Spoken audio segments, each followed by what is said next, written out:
नमस्ते साथियों, positive vibes with रश्मि गुप्ता में आपका हार्दिक स्वागत है। कहते हैं यूँ आसान नहीं है किसी ताले की चाबी होना, गहराई में उतरकर दिल जीतना पड़ता है।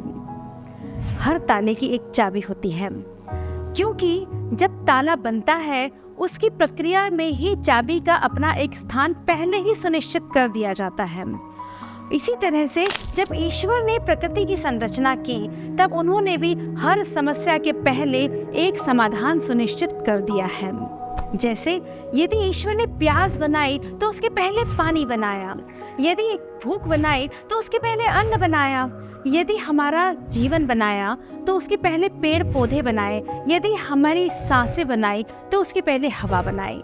यानी कि हर एक ताले की चाबी पहले से ही तैयार करके रखी है। ईश्वर ने कोई रात ऐसी नहीं बनाई जिसके बाद दिन नहीं आता हो। साथियों, इस वीडियो के पार्ट 1 में हमने जाना था कि समस्याएं क्या होती हैं, उन्हें कैसे पहचानें, और आज पार्ट 2 में हम जानेंगे कि उन समस्याओं का समाधान हम कैसे निकालें, वो कौन सी टेक्निक से जिनसे हम उन समस्याओं का समाधान निकाल सकते हैं और कैसे हम डिजास्टर से मास्टर तक पहुँचें। एक बार कुछ दोस्त अपनी कॉलेज एजुकेशन के 10 साल के बाद में एक हिल स्टेशन पर प्रकृति की वादियों में मिले और वहाँ पर नेचर इन आवर पर्सपेक्टिव इस विषय के ऊपर आपस में चर्चा करने लगे। हर कोई नेचर को अपनी अपनी तरह से डिस्क्राइब करना प्रारंभ कर दिया। किसी ने कहा कि नेचर इज ब्लू, किसी ने कहा ग्रीन, तो किसी ने कहा रेड, किसी ने कहा ऑरेंज, किसी ने कहा ब्लैक, किसी ने कहा व्हाइट। दूर खड़े हुए एक सज्जन बहुत देर से उन्हें देख रहे थे। वो पास में आए और उन्होंने कहा, मेरी एक बात मानिए कि आप लोगों ने सबने जो जो गॉगल्स लगाया हुआ है उसे निकालकर एक बार रख दीजिए। फिर क्या था, सबने एक अपना अपना गॉगल निकाल कर रख दिया और उसके बाद जो नेचर को डिस्क्राइब किया वो बिल्कुल एक जैसा ही था। साथियों, सभी के जीवन में समस्याएं लगभग एक जैसी ही होती है, परिस्थितियां लगभग एक जैसी ही होती है। फर्क सिर्फ इसका होता है कि हम उसे किस चश्मे से देख रहे हैं। हमें बिल्कुल वो वैसी ही दिखाई देती। हमारे जीवन में समस्याएं हालात से तो है ही, पर ख्यालात से वो ज्यादा बड़ी हो जाती है। एक ह्यूमन टेंडेंसी है कि जब भी हमें समस्याएं अपने जीवन में आती है तो सबसे पहला प्रश्न चिन्ह लगता है ईश्वर की ओर।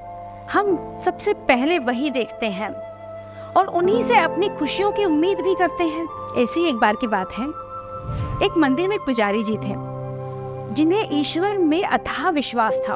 वो सुबह से शाम तक मंदिर में भगवान की पूजा करते रहते थे। ऐसे ही एक दिन वो पूजा कर रहे थे। पूजा करते करते उन्होंने देखा बाहर बहुत तेज बारिश चालू हो गई। बहुत तेज आंधी, तूफान, बिजलियों के साथ में पानी बरसने लगा। पानी 1 दिन, 2 दिन, 3 दिन लगातार बरसा और वहाँ पर पास का जो डैम था वो डैम भी टूट गया। उससे पानी सारा गांव में आना प्रारंभ हो गया और धीरे धीरे गांव में पानी भरने लगा, यानी कि गांव में बाढ़ आ गई। वो मंदिर भी धीरे धीरे डूबने लगा। वहां पर उस मंदिर को डूबता हुआ देखकर एक गाड़ी आई। उन्होंने पंडित जी को कहा कि पुजारी जी चलिए, हम आपको लेने आए हैं, हम आपको बचाना चाहते हैं। पुजारी जी ने कहा, नहीं नहीं, आप चले जाइए, मुझे बचाने के लिए मेरा ईश्वर है, मुझे पूरा भरोसा है कि वो मेरी रक्षा अवश्य करेगा।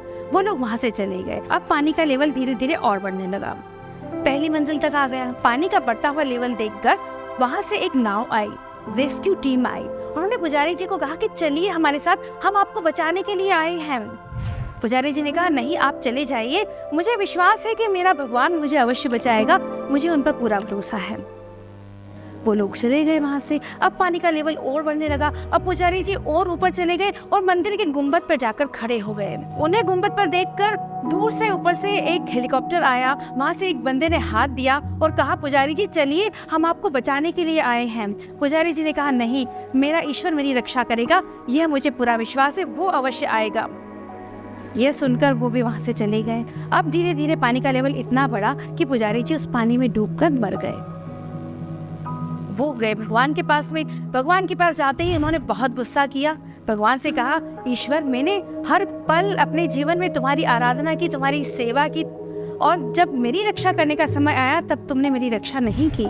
तो भगवान ने कहा, तुम क्या समझते हो कि वो नाव, वो गाड़ी, वो हेलीकॉप्टर तुम्हारे पास में किसने भेजा था? मैंने तुम्हें बचने के लिए कई अवसर दिए, पर तुमने उन्हें नहीं अपनाया।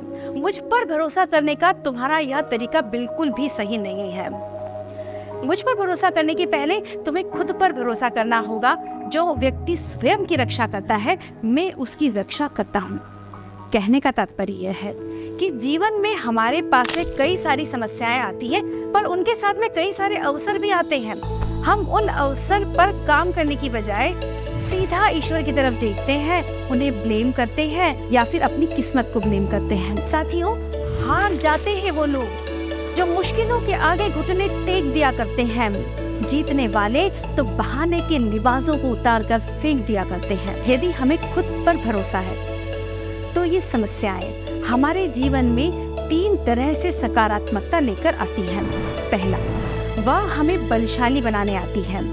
दूसरा, वह हमारे जीवन में कुछ न कुछ बदलाव लेकर आती है। और तीसरा, हमें कई सारी उपलब्धियां देकर जाती हैं। समस्याएं कभी यह नहीं तय करती कि हमारे साथ क्या होगा, बल्कि हमें तय करना होता है कि समस्याओं के साथ हमारा क्या होगा। साथियों, जीवन में तो हर रोज न जाने कितनी तरह की समस्याएं आती है, पर कुछ कॉमन प्रॉब्लम्स हैं, जैसे कि failure in progress, over expectation, excess competition. इसके अलावा depression due to loneliness, cheating, fraud, big financial loss या टॉक्सिक रिलेशनशिप्स और न जाने कितनी समस्याएं। यह बात बिल्कुल सही है कि हर ताले की चाबी उसकी संरचना में ही बन गई है, यानी हर समस्या का समाधान पहले ही सुनिश्चित हो चुका है, बस हमें ढूंढना होगा। और इस ढूंढने की प्रोसेस को प्रारंभ करते हैं। और यदि हमें खुद पर भरोसा है तो हमें उस ताले की चाबी अवश्य मिलेगी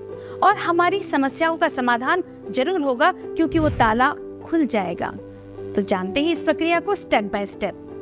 वो है ABCDE technique of problem solving. ये देखते हैं किस तरह से ABCDE टेक्निक हमें प्रॉब्लम सॉल्विंग में मदद करती है। पहला है A, admit there is a problem. समस्या है, इसे स्वीकारिए, नकारे नहीं। समस्या को नकार देना आपको डिप्रेशन में लेकर जा सकता है और समस्याओं का समाधान भी नहीं होगा। B means be specific to define the problem. Problem क्या है और उसका हमारे जीवन पर क्या प्रभाव पड़ रहा है, उसे स्पष्ट शब्दों में परिभाषित करें। आपको फेलियर है या फिर चीटिंग हुआ है, फ्रॉड हुआ है, लोनलीनेस है, कुछ भी अगर आपको प्रॉब्लम आती है तो उसे की कंपोनेंट्स में ब्रेक डाउन करें और उसे लिखें। सी मतलब कंसीडर अल्टरनेटिव्स। हमेशा क्रिएटिव तरीके से सोचें और उसके दूसरे विकल्पों की तलाश करें। कुछ संभावित समाधानों की एक सूची बनाएं। एक पेन और पेपर ले लें और 10 संभावित समाधानों को लिख दें। डी मतलब है डेवलप सॉल्यूशंस। आपने जो लिस्ट बनाई है, write down all pros and cons on a paper, यानी कि आप हर पक्ष और विपक्ष को अच्छी तरह से मंथन कर सकते हैं और फिर सिलेक्ट करें कि किस समाधान के ऊपर आगे आपको काम करना है और प्लान बनाना है। Last E means execute the plan. आपने जो प्लान तैयार किया है उसके ऊपर अब समय आया है कि आपको एक्शन लेना है। एक्शन लेने के साथ ही उसको मॉनिटर करना भी जरूरी है, यानी कि आप डेली, वीकली, मंथली उसे मॉनिटर करते रहें और यदि उसमें कुछ भी कहीं पर भी बदलाव करने की आवश्यकता हो तो उसके लिए फ्लेक्सिबल भी रहें। साथियों, समस्याएं न सिर्फ मनुष्य को बल्कि भगवान को भी आई। इन्हीं समस्याओं के ताले की चाबी ढूंढने की प्रोसेस में कहीं भगवान श्री कृष्ण ने द्वारिका का निर्माण कर दिया तो कहीं भगवान श्री राम ने समुद्र पर पुल बांध दिया और लंका को जीत कर ले आए। क्योंकि जीवन में परिस्थितियों को तो हम नहीं बदल सकते, पर उन परिस्थितियों में कैसे ओवरकम करना है इसे हम अवश्य अपने हिसाब से बदल सकते हैं। क्योंकि जीवन में हर ताले की चाबी बनी है। हमें क्या करना है, सिर्फ हमें खोजना है और इस खोजने की प्रक्रिया में आपके लिए सहायक होगी ABCDE technique of problem solving. साथियों, वीडियो आपको कैसा लगा?